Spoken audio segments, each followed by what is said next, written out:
Hello అందరికీ వంటింట్లో అమృతానికి స్వాగతం. నేను మీ సునందన. ఈరోజు సింపుల్‌గా బచ్చల కూరతోని రైస్ అయితే చేసుకుంటున్నాము. ఇది లంచ్ బాక్స్‌లో కానీ మనం అప్పుడప్పుడు తినడానికి చాలా బావుంటుంది. ఇప్పుడు ఎలానో చూసేద్దాము. ముందుగా ఒక కట్ట బచ్చల కూర తీసుకోవాలి. దీన్ని బాగా కట్ చేసుకొని ఫైన్‌గా అలానే మంచిగా వాష్ చేసి పెట్టుకోవాలి. ఇప్పుడు స్టవ్ పైన కుక్కర్ పెట్టుకోవాలి. కుక్కర్‌లో 4 టేబుల్ స్పూన్ల నూనె వేసుకోవాలి. నేను తక్కువ మసాలాలతోని చేస్తున్నాను ఇదైతే. ఇప్పుడు ఇందులో ఒక చెక్క, ఒక ఇలాచీ, 3 లవంగాలు, ఒక ఆకు, అలానే 2 పచ్చిమిర్చి ఇలా మధ్యలో కట్ చేసి వేసుకోవాలి. అలానే కట్ చేసి పెట్టుకున్న ఉల్లిపాయలు. మనకు ఉల్లిపాయలనేటియి లైట్ గోల్డెన్ బ్రౌన్ వచ్చే వరకు ఫ్రై చేసుకోవాలి.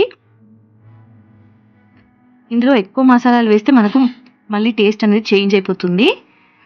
ఇలా లైట్ గోల్డెన్ బ్రౌన్ వచ్చాక ఇప్పుడు అందులో అల్లం వెల్లుల్లి పేస్ట్ వేసుకొని ఆ పచ్చిదనం పోయే వరకు వేయించుకోవాలి.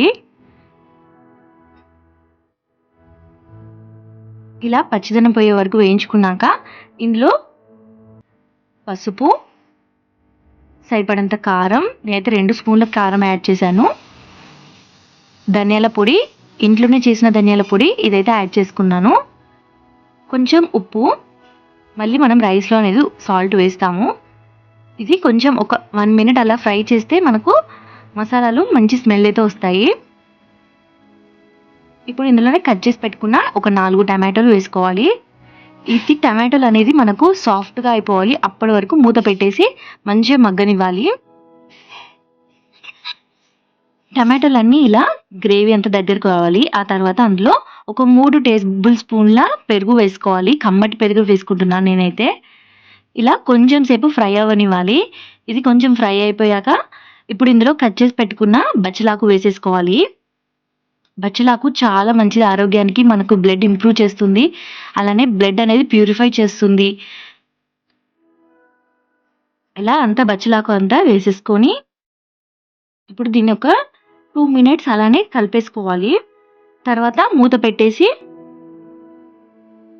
ఒక 5 మినిట్స్ అలానే మనకు ఈ ఆకు అంతా దగ్గరకొచ్చేసి నీరంతా పోయే వరకు అలానే మూత పెట్టేసి పెట్టుకోవాలి. మధ్యలో మధ్యలో కలుపుతూ ఉండాలి. లేదంటే కింద అడుగనేది మాడుతుంది మనకు. చూసారా? ఇలా అయితే వచ్చేసాక నేను రైస్ ఆల్రెడీ నానబెట్టి పెట్టుకున్నాను, బాస్మతి రైస్. ఇప్పుడు ఇలా మనకు గ్రేవీ అనేది దగ్గరకొచ్చేసింది. ఇప్పుడు ఇందులో ఒక గ్లాస్ రైస్‌కి 1 ½ గ్లాస్ వాటర్ అయితే యాడ్ చేసుకున్నాను. ఇందులోనే ఇంకొంచెం ఉప్పు యాడ్ చేస్తున్నాను. ఆల్రెడీ కొంచెం యాడ్ చేశాను. ఇప్పుడు రైస్ సరిపడంత ఉప్పు కూడా వేసేసుకున్నాను. ఇది ఒక్కసారి కలిపేసుకోవాలి. మనకు వాటర్ అనేది కొంచెం బాయిల్ అవ్వాలి. ఇలా బాయిల్ అయ్యే టైంలో మనం నానబెట్టుకున్న రైస్ ఉన్నాయి కదా! అది వాటర్ లేకుండా ఇందులో అయితే వేసేసుకోవాలి. మనకు ఇది తొందరగా అయిపోతుంది రైస్. అయినా పిల్లలకు కూడా మంచి హెల్తీ అయిన రైస్ ఇదైతే.